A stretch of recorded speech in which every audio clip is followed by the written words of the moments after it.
আবারও বড়সড় সফলতা হরিপাল থানার প্রশাসনের তৎপরতায় 52 জনের হাতে খোয়া যাওয়া মোবাইল তুলে দিলেন হরিপাল থানার প্রশাসন। আপনাদের যদি মোবাইল হারিয়ে যায় বা কোনো জিনিস খোয়া যায়, আপনারা অবশ্যই যে যার থানা এলাকায় একটা করে জিডি করবেন। আপনারা লেট হলেও কিন্তু আপনারা অবশ্যই আপনাদের খোয়া যাওয়া জিনিস ফিরে পাবেন। আপনারা ভিডিওটি শেষ পর্যন্ত দেখুন, বেশি বেশি শেয়ার করুন। আপনাদের মূল্যবান মতামত কমেন্ট বক্সে জানাবেন। কি বললেন হরিপাল থানার প্রশাসন তা আপনাদের দেখাবো বা শোনাবো। আপনারা শেষ পর্যন্ত দেখুন, স্কিপ করবেন না।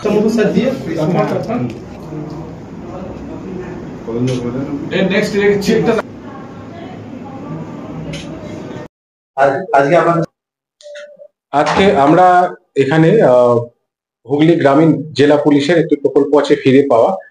তো তার আওতায় আমরা আজকে হরিপাল থানায় মোট 52টি মোবাইল যেটি বিভিন্ন সময় হারিয়ে গিয়েছিল সেগুলি উপভোক্তাদের হাতে তুলে দিতে পেরেছি। এবং তার সঙ্গে আমরা সাইবার ক্রাইম পোর্টালের থ্রু দিয়ে এখানে প্রায় 1,36,138 টাকা আজকে আমরা 3 জন বেনিফিশিয়ারিকে দেখেছি, যাদের হাতে আমরা এই ফিরে পাওয়া অর্থটি আমরা তাদেরকে প্রদান করতে পারছি আজকে। তো এই জন্য আজকে আপনাদের এখানে আমরা দেখে এটা আমরা ব্রিফ করলাম। ইন্ডিভিজুয়ালি কত কত অ্যামাউন্ট পাওয়া যায় সাইবার ক্রাইমে একজন পেয়েছেন ৭৯,৯৯৯, আরেকজন পেয়েছেন ৪৫,০০০, আরেকজন পেয়েছেন ১১,১৩৯। এবং এটি কিন্তু পুরোটাই করা হয়েছে আমাদের এখানে সাইবার পিএস হেল্প ডেস্ক আছে। ওই হেল্প ডেস্কের সঙ্গে যে আমাদের অফিসার কনস্টেবল যারা আছেন তারাই কিন্তু নিজেদের একক প্রচেষ্টায় এটি করেছেন। এটার জিডি হয়েছে, জিডির বেসিসে রিকভারি হচ্ছে, এটার উপরে কোনো এফআইআর হয়নি। এটার আমরা প্রাথমিকভাবে এটার টাকাগুলো এখানে ফেরত দিয়েছি। এর পরের দিকে যদি এখানে দেখে পাওয়া যায়, এখানে দেখে আমরা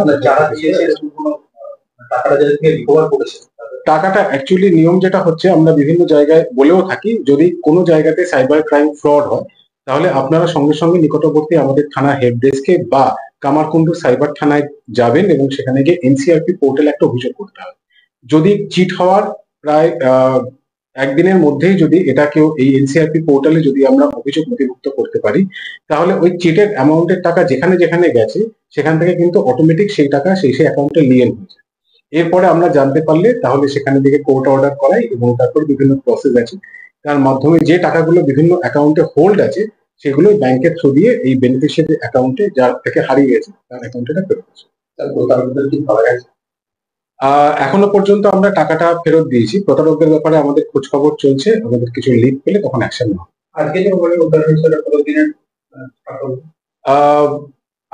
আজকে যে মোবাইল উদ্ধার হলো 52টা, এর আগেও আমরা মোবাইল উদ্ধার করেছি এই 2025 সালে, তখন প্রায় 37টার মতো মোবাইল রিকভারি হয়েছে।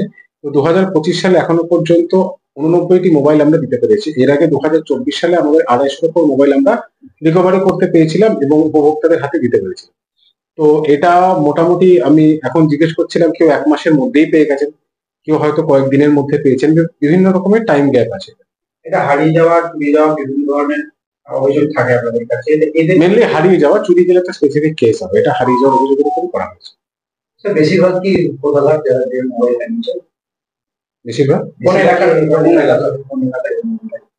এখনো পর্যন্ত যেগুলো জানা গেছে, আমরা কতগুলো এগুলো হরিপালেরই এখানে দিকে আছে। হরিপাল, তারকেশ্বর, সিঙ্গুর বিভিন্ন এলাকার মধ্যে আছে, হুগলি জেলার বিভিন্ন জায়গায়। চুরি যাওয়া বা মোবাইল হারিয়েছে তাদের বিরুদ্ধে কোনো অভিযান চালাচ্ছেন? যদি আমরা স্পেসিফিক এখানে এফআইআর হলো মোবাইল চুরির, তো অবভিয়াসলি যেরকম এফআইআর হয়, কেস হয়, আপনারা জানেন যেরকম চুরির ক্ষেত্রে যে লিগাল প্রসিডিওর গুলো আছে সেগুলো ফলো করা হয়। সাইবার ক্রাইম যেভাবে বেড়ে চলেছে সেই ক্ষেত্রে মানে কি কি মূলত কারণে এই সাইবার ক্রাইম গুলো হচ্ছে, এবং সাইবার ক্রাইম একটা টার্গেটেড মানুষ থাকে, এই বয়স্ক মানুষ বাজার থেকে এত বয়সের মানুষের মধ্যে মানে এরকম মেসেজ গেলে তারা লিংকে ক্লিক করবে, তো সেক্ষেত্রে কি বলবেন? মানে এরকম কি কোনো টার্গেট বা সাইবার সচেতনতার জন্য আপনারা জানেন যে আমাদের হুগলি জেলা পুলিশের উদ্যোগে আমরা বিভিন্ন সময় বিভিন্ন জায়গায় সাইবার সচেতনতা শিবির করে থাকি। 2024 সালে এখানে আমরা করেছিলাম একটি সাইবার পাঠশালা, যেখানে বিভিন্ন স্কুলের ছাত্রছাত্রীদের ইনভলভ করেছিলাম। এছাড়া আমাদের বিভিন্ন থানায়, বিভিন্ন মেলায় এবং বিভিন্ন এলাকাতে, যেখানে স্কুল, কলেজ, বিভিন্ন জায়গাতে আমাদের সারা বছর ধরেই সাইবার অ্যাওয়ারনেস ক্যাম্পেইন চলে থাকে। এছাড়া এখন স্বয়ংসিদ্ধা প্রোগ্রাম যেখানে যেখানে স্কুলে হয় তার সঙ্গে আমরা বাচ্চাদের একটু সাইবার অ্যাওয়ারনেস নিয়ে সচেতন করে থাকি। আগে যেরকম দেখুন লোকের ধারণা ছিল যে সাইবার হলে বোধহয় কিছু ফেরত পাওয়া যায় না, কিন্তু এখন আপনারা দেখবেন বিভিন্ন সময় আমরা আমাদের ফেসবুকেও দিয়ে থাকি, হুগলি জেলা পুলিশের যে ফেসবুক পেজ আছে সেটা ফলো করবেন, সেখানেও দেওয়া হয়ে থাকে। আমাদের বিভিন্ন থানার যে সাইবার পিএস হেল্প ডেস্ক আছে তার মাধ্যমে, অথবা আমাদের কামারকুণ্ডের যে সাইবার থানা আছে তার মাধ্যমে কিন্তু একটা ভালো অংশের টাকা আমরা রিকভারি করতে পারি। যাদের টাকা ফ্রড হয়েছে তাদের হাতে আমরা কিন্তু সেই টাকাটা ফেরত দিতে পারি। এটা অবশ্যই আমাদের কিন্তু জেলার সাইবার টিম যারা আছে, বিভিন্ন থানার যারা সাইবার টিম যে আছে, সাইবার পিএস যে আছে, তার একটা বড় সাফল্য। সতর্কতা বার্তা কিছু দেবেন মানুষকে যে সাইবার ক্রাইম থেকে কি করে বাঁচা যায়? সাইবার ক্রাইমের থেকে সব থেকে বড় সতর্কতা হচ্ছে যে নিজের অজান্তে কেউ যদি কখনো কাউকে ফোন করেন, নিজের কিছু পার্সোনাল জিনিস শেয়ার করবেন না। বিভিন্ন সময় বলা হয়ে থাকে যে ব্যাংক থেকে, যেগুলো আমরা ব্যাংক ফ্রড জানি আমরা, যে ফোন করে যে আপনার অ্যাকাউন্ট বন্ধ হয়ে যাবে, কি আপনার গ্যাসে অফিস থেকে বলে, তো এই সমস্ত জায়গায় ফোনের মাধ্যমে সাধারণত এরকম ভাবে হয় না। আপনাদের যদি কোনো ডাউট থাকে আপনারা নিজেরা সংশ্লিষ্ট ব্যাংকে যান, যোগাযোগ করুন, 1 নাম্বার। 2 নম্বর হচ্ছে নিজের ফেসবুক প্রোফাইল এবং হোয়াটসঅ্যাপ প্রোফাইল যেগুলো থাকে সেগুলো হচ্ছে লক রাখবেন, নিজেদের ছবি এবং পার্সোনাল ডেটা এগুলো সুরক্ষিত রাখতে। 3 নাম্বার হচ্ছে যদি কোথাও মনে হয় যে আপনার কোনো জায়গায় আপনার টাকা চলে গেছে, আপনি কাল বিলম্ব না করে সঙ্গে সঙ্গে হচ্ছে নিকটবর্তী আপনি থানার, আমাদের হুগলি জেলার নিকটবর্তী থানার সাইবার পিএস হেল্প ডেস্ক যে আছে সেখানে যোগাযোগ করুন, অথবা আমাদের কামারকুণ্ডতে যে সাইবার থানা আছে সেখানে অবশ্যই যোগাযোগ করুন। যত তাড়াতাড়ি আপনি সাইবার ক্রাইমটা রিপোর্ট করতে পারবেন তত তাড়াতাড়ি কিন্তু আপনার চিটেড অ্যামাউন্ট, যে টাকাটা হারিয়ে গেছে, সেটা আমরা তত তাড়াতাড়ি পুনরুদ্ধার করে দিতে পারবো, বা চান্সেস হচ্ছে বেশি থাকে। এই জন্য আপনারা জানেন যে এর আগেও বহুবার বলা হয়েছে নিজেদের আধার লক করার জন্য, আধার লকের জন্য এর আগে বহুবার বলা হয়েছে, যেগুলোকে বেসিক্যালি এইপিএস ফ্রড বলা হয়। অ্যাকচুয়ালি যখনই কারো কাছ থেকে টাকাটা যায়, আপনারা জানবেন যে টাকা যখন একবার ফ্রড হয় কোনো জায়গা থেকে, তখন যারা ফ্রডস্টার থাকে ওরা বিভিন্ন অ্যাকাউন্টে টাকাগুলোকে নিয়ে যায়, আই মিন একটা লেয়ার থেকে একটা লেয়ারে যেতে থাকে। যতক্ষণ না পর্যন্ত সেই লেয়ার থেকে যদি কেউ আই মিন এটিএম উইথড্রয়াল করছে, ততক্ষণ পর্যন্ত যদি ওর অ্যাকাউন্টে টাকাটা থেকে যায়, তাহলে কিন্তু সেই অ্যাকাউন্টটাকে হোল্ড করিয়ে বা লিয়েন করিয়ে সেখান থেকে টাকাটাকে ফিরে পাওয়ার সম্ভাবনা অনেক বেশি থাকে, এবং এটা তাড়াতাড়ি হয়ে যায়। যদি এবারে সাইবার, ধরুন কারোর সঙ্গে একটা মানি চিটেড হলো, মানে সাইবার অপরাধ হলো, দেখা গেল তিনি ঠিক সময় রিপোর্ট করলেন না, 4 দিন 5 দিন 7 দিন 10 দিন বাদে করলেন, ততদিনে দেখা গেল তার যে অ্যামাউন্ট আছে সেটা ফ্রডস্টার যেন তার এটিএম উইথড্রয়াল করে তুলে দিয়েছে।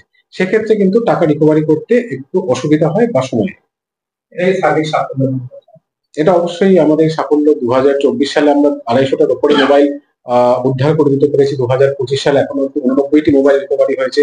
এটা হরিপাল থানার তো বড় সাফল্য। এছাড়া আমাদের সাইবার পিএস বা হুগলি জেলার বিভিন্ন আমাদের যে থানা আছে তাদের সাইবার ক্রাইম যে, আই মিন হেল্প ডেস্ক যে আছে, তাদেরও তো আলাদা করে সাফল্য প্রতিয়ান্ত আছে।